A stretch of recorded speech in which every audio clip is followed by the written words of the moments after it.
Hai guys, ini podcast pertamaku, dimana di podcast pertama ini aku akan sedikit meresensi sebuah buku yang menurut aku inspiring banget.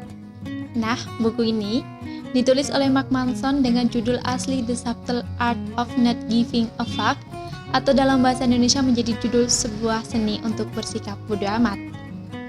Dari judul dan tagline-nya saja, kita tentu bisa menebak bahwa buku dengan judul asli The Subtle Art of Not Giving a Fuck ini berisikan hal-hal yang perlu pembaca tahu agar bisa menjalani hidup yang bahagia.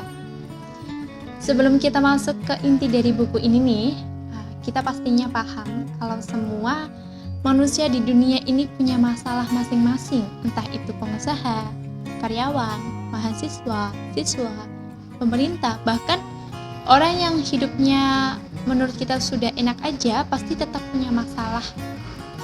Tapi apa sih yang membedakan mereka semuanya? Yang membedakan adalah cara menyikapinya dan cara mencari solusi masing-masing pasti berbeda. Ada yang dari mereka mencari cara untuk langsung menyelesaikan masalah-masalah tersebut, namun ada juga yang mungkin tidak terlalu peduli ataupun meninggalkan masalah itu dan it's okay. Mereka bersantai, ditinggal tidur, ditinggal mengerjakan yang lain, alhasil masalah mereka belum selesai. Nah, di buku ini Mark memberikan cara berbeda. Di sini Mark bukannya membuat kita acuh tak acuh atau tidak peduli dengan masalah, tapi kita melakukan hal mana yang penting untuk kita dan kita bersikap bodoh amat untuk hal yang mungkin gak berguna bagi kita. Di buku ini Mark Manson mengawali dengan sebuah kisah dari Charles Bukowski yang dimana seorang pecandu alkohol, pemain wanita, pemain judi, pecundang, pokoknya hal yang jelek-jelek nempel lah di Charles Bukowski ini. Namun dengan berjalannya waktu ada keinginan dari dalam diri dia untuk menjadi penulis dan mencoba bangkit dari keterpurukannya. Keren banget ya. Setelah melewati banyak rintangan, penolakan atas tulisan-tulisannya, akhirnya dia berhasil menjadi pengarang dan penulis yang hebat. Bahkan dia juga menulis puisi. Menurut dia, ada kata-kata yang menjadi motivasinya. Berjuanglah untuk apa yang diinginkan, tidak pernah menyerah, dan akhirnya mencapai mimpi-mimpi yang liar itu. Bisa dikatakan bahwa buku ini menceritakan tentang bagaimana menemukan apa yang benar-benar penting bagi diri kita.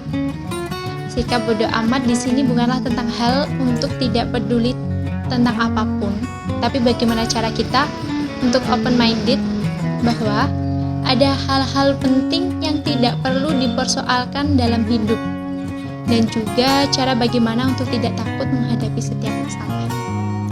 Ternyata bodoh amat itu perasaan nyaman untuk menjadi berbeda. Sikap bodoh amat itu tidak takut untuk menghadapi masalah, dan kata Mark, tindakan kita atau reaksi kita itu seringkali dipengaruhi oleh perasaan kita sendiri. Kita kecewa, lalu kita merasa kecewa di atas kekecewaan kita sendiri. Kita marah gara-gara amarah kita sendiri. Dan itu semuanya menghasilkan perasaan negatif. Dan itu jadi kayak lingkaran setan. Inilah mengapa bersikap masa bodoh adalah kuncinya. Dengan tidak ambil pusing ketika kita merasa buruk, berarti kita memutus lingkaran setan. Kita juga harus belajar peduli terhadap sesuatu yang lebih penting dari kesulitan yang terjadi. Temukan beberapa yang paling bermakna dan fokus mengejar hal itu. Selektif dalam memberikan perhatian kepada permasalahan yang terjadi akan membuat kita lebih bahagia dan tidak mudah down akibat permasalahan yang terjadi. Terkadang nih ya, karena terlalu banyak masalah yang kita pikirkan, kita akan terjebak dalam lingkaran setan kecemasan yang tiada akhir. Serem juga ya. Sikap masa bodoh berhubungan dengan prinsip yang dikemukakan oleh Mark, yakni melakukan sesuatu. Tak peduli apapun yang merintangi jalan kita, maka lakukan saja. Buku ini sangat bagus untuk dibaca, bahkan dibuat pelajaran hidup. Kita bisa memahami diri kita, lebih bisa menghadapi masalah, lebih bisa enjoy dalam hidup, dan pastinya lebih mencintai diri kita sendiri.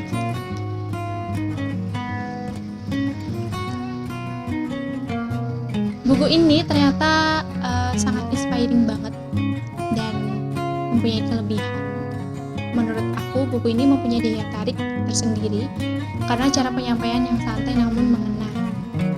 Dan judul buku juga menarik, isinya sangat padat dan jelas membuat para pembaca termotivasi, bahkan dapat juga membuat para pembaca tertawa atau mengernyitkan dahi. Buku ini sangat ringan untuk dibaca berbagai kalangan, dilengkapi dengan kisah-kisah dari berbagai tokoh, membuat lebih mudah membayangkan pesan yang ingin disampaikan penulis, dan bahasa yang digunakan juga mudah dipahami.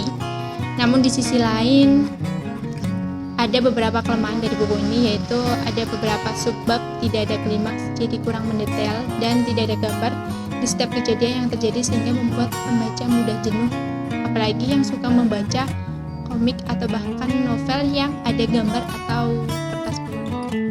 Oke guys, itu sedikit resensi dari buku Sebuah Seni Untuk Bersikap Bodo Amat. Jangan lupa like, comment, subscribe.